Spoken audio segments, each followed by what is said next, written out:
DMTV, bilile kamalo bana ebele.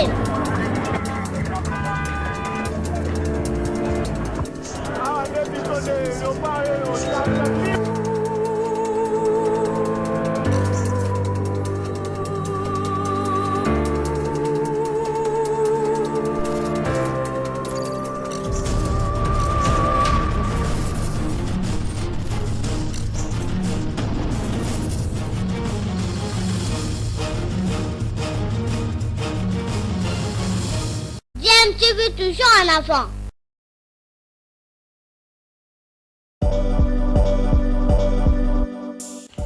Vous êtes sur DMTV, bonjour ou bonsoir, tout dépend de l'heure à laquelle vous nous suivez. Tout plaisir est pour nous de vous retrouver, mais surtout de savoir que vous êtes nombreux en train de suivre votre chaîne YouTube DMTV. DMTV qui vous propose l'actualité, vous propose également des analyses et des réflexions sur des sujets d'actualité, sur des faits sociaux, tout simplement sur des réalités que nous observons ici chez nous en République démocratique du Congo. Bande Kobalandi à DMTV, le 19 avril 2022, Tozali, dans quelques heures, il y a tirage au sort, il y a éliminatoire, il y a Cannes 2023, Cannes Oiro s'est déroulé dans Côte d'Ivoire, donc RDC, ils allaient dans les premiers chapeaux, il y a éliminatoire, il y a avant le tirage au sort, donc RDC et Roulouka, cette fois-ci encore de se qualifier pour la Cannes parce que Tokataki dernière Cannes Oyo, ils ont na Cameroun et ça qui sont passé ma casse parce que Cannes Oyo s'est passé en Afrique centrale, ceux qui sont aux athées, donc ça peut être Sengoté, ils ont qui Cannes pesait à Bisso, battu Afrique centrale et Sénégal, ils ont gagné Cannes Wana na Afrique centrale, ils ont qui pesait à Sengoté pour na ressortissant, il y a ma Bantou, il y a Afrique centrale. Donc voilà, Tonito Betavis, les solos, il y a des locaux justement. Tonito Beta, tout profiter, tout Beta les solos, il y a des locaux parce que tirage au sort, il y a Chan P. Rosala, toujours dans le mois d'avril, tirage au sort, il y a Chan Rosala. Et là, tu as sur son profondeur pour un solo à locaux. Alors, tout ça, yoka, basolo bela mingi présence, il y a des locaux dans Léopard. Bolanda qui peut, président Moïse Katumbi, président tout-puissant Mazimbe, président P, il y a le mouvement Ensemble pour la République, ensemble, le parti politique naïe.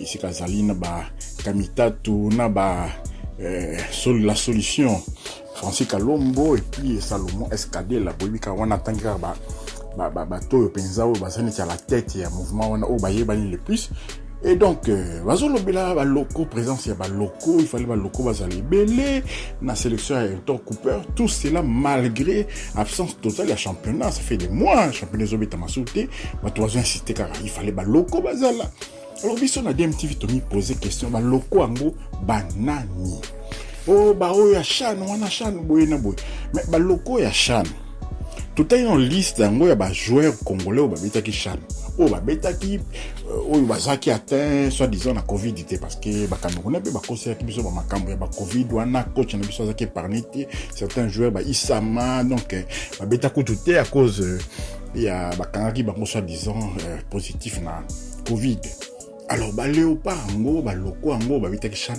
ba nani pe ba za wapi alors Bilomo otala la liste de joueurs qui avait même brillé na Chanouana, si on peut appeler ça briller. Bon, on se rend compte que Mingi, bazali sont na Congo te. Même nous, on continue à croire, on revit dans le passé, on pense que, joueur, on a pas Kishan, joueur, on a pas Kishan, joueur, on a pas Kishan, nani. Je repose encore la question. À part, gardien de but Nabiso, c'est-à-dire, Matampi, c'est-à-dire, Badjo, tout le monde gardien Nabiso, Mabrouki Banini, eux, ils sont encore au pays. Mais les autres, ils sont où? Défense, wana, ils ont wapi. Tozo Wadol, Juma Shabani Wadol, Azobeta wapi. Ake na Tanzanie, na Yanga Africa. Toki na Nata Idumba azali wapi azali na Afrique du Sud ndé tozolo babo to poussa ni sous o abima contre l'homme du match la première match to betaki contre Congo à Ngambo nani Enoch nani Inonga Varane azali wapi azali na Simba SC ya nini ya Tanzanie donc vous voyez que presque toute la défense baza sous wanate so totali be ba jouer mususu ba kalala banani ba ushindi shiko ushindi baza wapi shiko ushindi aza wapi na minito voilà ayepe ke na Yanga Africa Karim Kivu des Arabes azali On teste pour le moment dans ma mélodie Saint-Nance, en Afrique du Sud. Tout poursuivre, Likuta William, Azali Wapi, na minute. Yepa en Afrique du Sud. Donc vous voyez que ba loko e belé ba betaki chanwana bazana bango liso sotela mboka totika na banani. Totika na ba oyo qui n'était même pas repris dans l'équipe.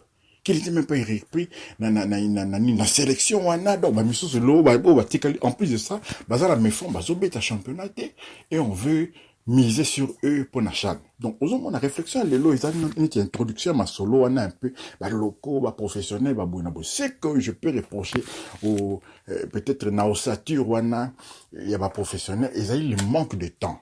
Tolo baté, professionnels, ils ont condamné, bango, que, oh, professionnels, bango, mais non, ils viennent, parfois, c'est la première fois, babeta ensemble.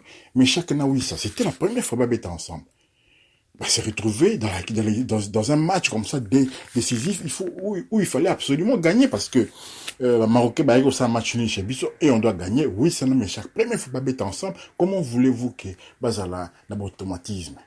Ça se crée les automatismes. Il faut match amico, jouer mais ça na ko beta ensemble. Mais Bissau c'est ko toyaka, tout on a 3 jours kaka, date FIFA wana et la majorité des professionnels, ils ont causé plusieurs problèmes. Équipe muso a un problème parce que bazana osatio moko stable, le pays le Sénégal, ce sont les mêmes joueurs, les mêmes 11 de départ, jouer mais ça na déjà ko beta ensemble depuis des matchs amicaux, CAN, bango kene CAN chaque année.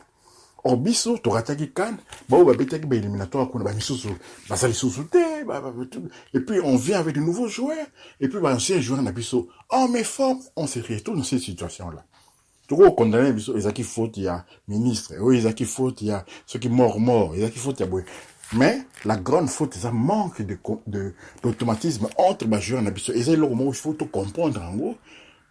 Tu peux ces raisons, na ba oyo ba lingi non toti que non Hector Cooper en temps malgré échec na c'est vrai que tu peux ça qui ni objectif il y a qualifié biso na nini mais quand même pour une première hein à même biso quand même na barrage en gros et on match aller on était encore dans la course avant le coup d'envoi du match retour donc quelque part tu crois que ticket là il peut possible mais il faut qu'on aider quand même à améliorer façon de travailler donc tout aider, c'est-à-dire que la quoi s'installer dans Kinshasa championnat peut y répondre parce que ça ne sert à rien dans Kinshasa sur le championnat à tout le monde va jouer aider en organisant des tournois peut-être inter-province tournoi tout ça à l'époque on a entre provinces pour pouvoir sortir pour permettre au coach Hector Nani autopicheter à mon joueur quand même et province nous parce que na époque à Kala tu vois que le système de la coupe d'Isaïe il y a certaines équipes bonnes équipes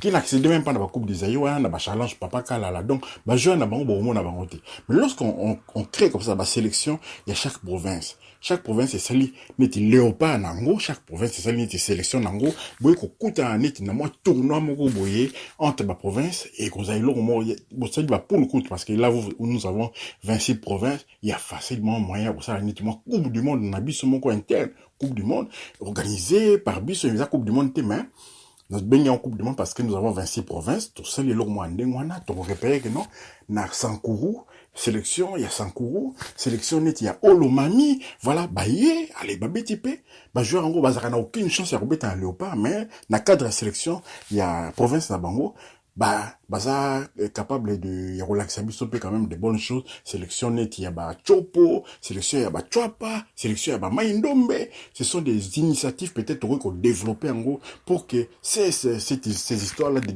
discrimination il y a pas d'habitude comme Araka joueur il y a Mazembe joueur il y a avec club DSMP donc voilà ils sera souvent en demande alors joueur pays il y a équipe nous tous monde bango on a Kinshasa on a peut-être que le meilleur latéral gauche à ça joueur il y a assez Rangers peut-être qu'à ça joueur il y a RCK donc il faut toujours la idéologie on est qui na années 80 fin des années 80 tournoi moko entre province beaucoup tani souvent les équipes Kinshasa ont gagné parce que province Kinshasa avec déjà avec club DSMP Bilima FC Kalamouana ils ont fourni vraiment presque sature et équipe nationale nabiso. Donc voilà sujet na concernant cette histoire de léopards locaux soi-disant qui ont dit à Chan tous récupérer joueur à Chan pour la prochaine Chan. Mais non, il faut que Chan toujours kendoyo ba locaux ba bete ke chano eleki ba ça les sous na mboko ou te ba meilleur locaux na tout ce na Lilepo hein voilà Lilepo encore là hein, nani ciel et bengo je peux citer quelques noms comme ça ba ciel et bengo ba Lilepo ba nani ba Mede Masasi Kutu vous voyez donc tout ce na ba Zemanga ba nani o baza na tout puissant Mazembe on a ba Ernest Luzulu des joueurs comme des défenseurs nani Zola donc on Mondeko, voilà.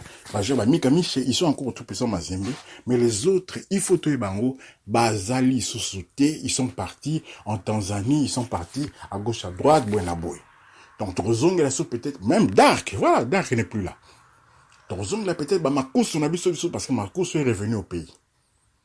Hein? Donc, quand même, Chanouana, Bit, non, ça a des sorties, tout ça, peut-être le seul pays où, ok, je vais me soucier, Bit, ceux qui 5 Chan. Non, tant qu'il y a un chiffre, moi, à 5, mais c'est pas normal. Bah, puis, nous sommes que Chano et Beta Makasogi na Côte d'Ivoire, on a les lots, c'est plus les mêmes joueurs. Mais, chez Bissot, au Betty Cham 2011, donc, bah, Chan tout kakayo, parce que ça, mais non. Il faut un moko Chan au but, non, et puis ça, bah, loko, c'est kaba bimaka. Bah, loko, c'est kaba bimaka. Tout est kako freiner, bah, loko, tout est kako freiner, bah, jeune, avec le système, la ko ça va mboula, wana, ko zo, bah, jeune, bah, ça étouffé, et puis, bah, jeune, bah, bitapé, jamais ni, bah, phase finale. Ils sont étouffés par les yaya. Non. Ils ont permis de payer expérience. Moi, il y a 17 ans. Attends, ceux qui nigériens, c'est dans mon boule. Ouais, il y a 17 ans. Attends, ton bétami, mais au moins ton bétami et servir biso de leçons et servir biso d'expérience pour notre futur éliminatoire. En tout cas, pour tika mala, mon sujet, introduction, il y a ma solo ya Chan, ya ngoyo, na bandi na ninoana, ya kofungo la bino, ko réveiller bino, bah, oh, bah, ça toujours, ko vivre dans les souvenirs, ko réveiller bino, ko faire comprendre bino que non, bah, joueur à Chanouana à Cameroun, Bazali sous-souté. Donc maintenant, il faut composer avec de nouveaux joueurs. Hein, bah, nouveaux joueurs, quand même, hein. Bah, ça, pas si mauvais que ça, tout le monde a eu, bah, on a mon stage en Égypte, on a peut-être problème, il y a finition des salaki qui tout arraché un bon résultat contre Pyramide FC, il y a Égypte. Bon, en tout cas, c'est pour vous partager ce jeu, bon, activer la petite cloche des notifications et abonnez-vous à DMTV parce que DMTV, maintenant, nous voulons redécoller encore, hein, aller de l'avant encore, n'a éliminatoire, Yakan, n'a éliminatoire Chan, Oyo, et Sengeli, RDC, Ezala, vraiment, et participer à la compétition. Bon,